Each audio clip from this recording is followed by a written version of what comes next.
السلام علیکم، میرا نام ڈاکٹر خالد مبین ہے اور آج ہم اردو بہتر کیسے کریں کے حوالے سے لیکچر نمبر 2 ریکارڈ کر رہے ہیں۔ یہ لیکچر انشاءاللہ آپ کو دوسرے لیکچروں کی طرح پسند آئے گا۔ حرف اردو زبان میں بامعنی لفظ کلمہ کی 3 قسمیں ہیں: اسم، فعل اور حرف۔ اسم فعل کی بات پھر کبھی کریں گے، لیکن فعل کے حوالے سے مصادر کی میں نے ویڈیو پہلے ہی بنا کر اپلوڈ کر دی ہیں۔ آج حروف، جس کی واحد حرف ہے، کی بات کرتے ہیں۔ حرف وہ کلمہ ہے جو اکیلے اپنا معنی نہیں دیتا، بلکہ اسم کو اسم سے یا اسم کو فعل سے یا فعل کو فعل سے ملانے کے کام آتا ہے۔ مثلا امید کی کتاب، سلیم اور انور، صبح و شام، پتھر جیسا سخت وغیرہ میں، کی، اور، جیسا وغیرہ حروف ہیں۔ علماء زبان نے حروف کی بے شمار قسمیں متعین کی ہیں، لیکن یہاں چند اہم حروف کی اقسام کا ذکر کیا جاتا ہے تاکہ طالب علموں کی اردو بہتر ہو سکے۔ حروف شرط وہ حروف جو شرط کا اظہار کرتے ہیں، جیسے اگر، تاکہ، تاوق کے وغیرہ۔ حروف اضافت یہ وہ حروف ہیں جو 2 اسموں یا ایک ضمیر کے درمیان تعلق ظاہر کرتے ہیں، جیسے کا، کے، کی۔ حروف بیان ایک ہے جو اکثر استعمال ہوتا ہے، وہ کے ہے، جیسے جمیل نے کہا کہ وہ بازار جا رہا ہے۔ حروف تاکید جو کلام تاکید پیدا کریں، جیسے ہرگز، ضرور، بے شک وغیرہ۔ حروف نفی یہ نفی کا مفہوم ادا کرتے ہیں، جیسے کوئی بات میں انکار کوئی کرتا ہے، جیسے نہ، نہیں، مت وغیرہ۔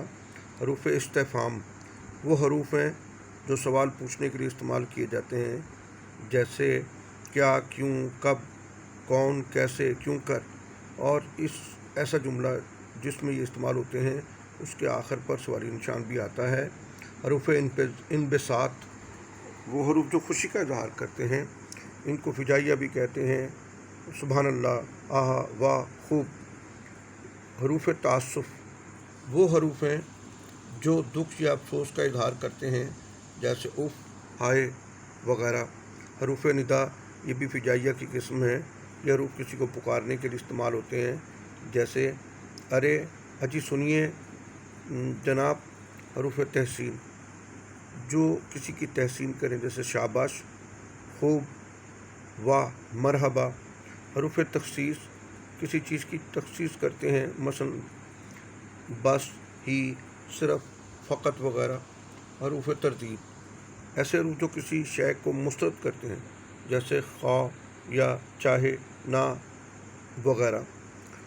حروف ایجاب ایسے حروف جو کسی بات میں مثبت جواب دیتے ہوئے استعمال ہوتے ہیں، جیسے جی، اچھا، جناب، ہاں وغیرہ۔ حروف تشبیہ یہ حروف کسی چیز کو دوسری کے مشابہ قرار دینے کے استعمال ہوتے ہیں، مثلا اس کی بے شمار قسمیں ہیں، طرح، جیسا، مثل، مانند، سو وغیرہ۔ حروف تعجب ایسے حروف جو حیرانی کا اظہار کرتے ہیں، مثلا ارے، اچھا، سبحان اللہ۔ حروف تنبیہ جو حروف خبردار کرنے کے لیے استعمال ہوتے ہیں، مثلا خبردار، سن لو، ہوشیار ہو جاؤ وغیرہ۔ حروف جار یہ حروف رابطے کے لیے استعمال ہوتے ہیں، یہ جملے میں ربط پیدا کرتے ہیں، مثلا پر، اوپر، نیچے، دائیں بائیں، آگے پیچھے۔ انہیں انگریزی میں پریپوزیشن کہتے ہیں۔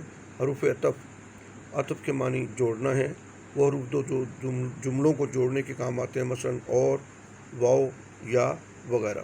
حروف علت ایسے حروف جو 2 جملوں کے درمیان آ کر پہلے کا سبب بتاتے ہیں، مثلا کیوں، اس لیے، کہ، لہٰذا، کیونکہ، چونکہ، بس وغیرہ۔ حروف نفری جو نفرت کا اظہار کرتے ہیں، حروف تھو، چھی، تف، لا حول ولا قوت۔ حروف قسم وہ حروف جو قسم کھانے کے لیے استعمال کیے جاتے ہیں، جیسے باخدا، واللہ وغیرہ۔ حروف استدراک ایسے حروف جو 2 جملوں کے درمیان آ کر پہلے جملے کا شک رفع کرتے ہیں، جیسے لیکن، پر، بلکہ، مگر وغیرہ۔ تو اس طرح